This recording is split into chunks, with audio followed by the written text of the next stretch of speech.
शिवहर जिले के कुशहर वार्ड संख्या 1 में बुधवार की सुबह हालात सामान्य थे। करीब 10 डिग्री तापमान के बीच शीतलहर अपने चरम पर थी। इसी दौरान अचानक प्रशासन की ओर से बुलडोजर कार्रवाई शुरू हो गई। मरनी देवी के घर पर बुलडोजर चलाया गया और कुछ ही देर में उनका घर पूरी तरह जमींदोज हो गया। कुशहर से सुंदर पुल तक एक एक कर कुल 9 घरों को बुलडोजर से ध्वस्त कर दिया गया। इस कार्रवाई में कई परिवार बेघर हो गए। प्रभावित लोगों ने प्रशासन पर गंभीर आरोप लगाए और कहा कि मकान तोड़ने से पहले किसी तरह का कोई नोटिस नहीं दिया गया। मरनी देवी ने बताया कि उनके पास रहने का कोई साधन नहीं बचा है। उन्होंने कहा कि वे बेहद गरीब हैं और अब उनके सामने सड़क पर रहने की नौबत आ गई है। उनका कहना था कि उन्हें कोई पूर्व सूचना नहीं दी गई। अचानक जेसीबी के साथ लोग आए, सामान हटाने को कहा और फिर घर गिरा दिया। गरीब का ये देखो ना उजार लगा दे रहे का साधन होए के चाहिए। कहाँ जाएगा ठंडा में बच्चा बुच्ची लेके? तो एनओसी आप लोग को अति नहीं दिया गया था? नहीं, कुछ ना मिला है। कागज पत्र परसों कहला का यही में 2.5 सर लगा दिया था। कब मतलब कितना परिवार में कितना लोग हैं आप लोग? 6 या 7 व्यक्ति। कहाँ रहेंगे अब आप लोग? अब देखिए कहाँ रहेगा, रोड पर रहेगा, कहाँ रहिएगा, ठंडा में बच्चा से मरेगा। पीड़ित परिवारों ने बताया कि वे पिछले करीब 30 वर्षों से उसी स्थान पर रह रहे थे, लेकिन एक ही दिन में सब कुछ उजड़ गया। यह बताइए कि घर आप लोग का यहाँ से हट गया? हाँ, कम से कम 30 वर्ष से था।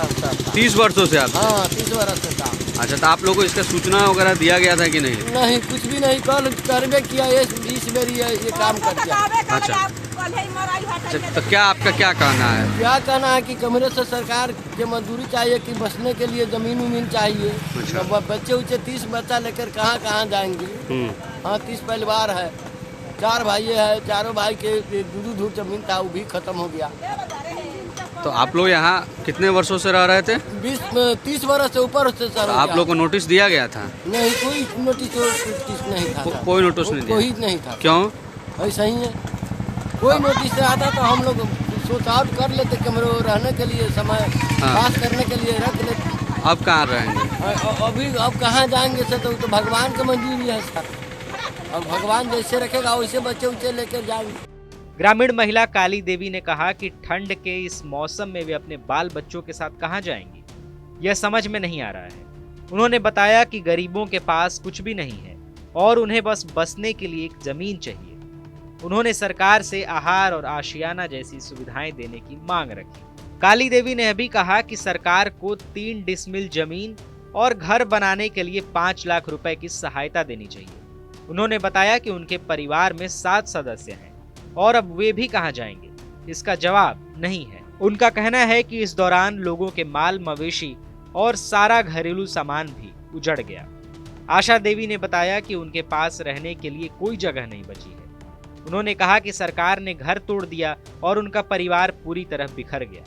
उन्होंने बताया कि उनके परिवार में 8 सदस्य हैं और 3 दिन की बात कहकर घर उजाड़ दिया गया। वहीं इस पूरे मामले पर एसडीएम अविनाश कुणाल ने बताया कि मीनापुर कांटी रोड के चौड़ीकरण का कार्य चल रहा है। उन्होंने कहा कि जिन लोगों ने घर सड़क किनारे और सरकारी जमीन पर बनाए थे, उन्हीं पर बुलडोजर कार्रवाई की गई है। उन्होंने यह भी बताया कि इस सड़क का शिलान्यास मुख्यमंत्री द्वारा पिछले वर्ष ही किया गया था। टीवी 9 के लिए शिवहर से मनोज कुमार की रिपोर्ट।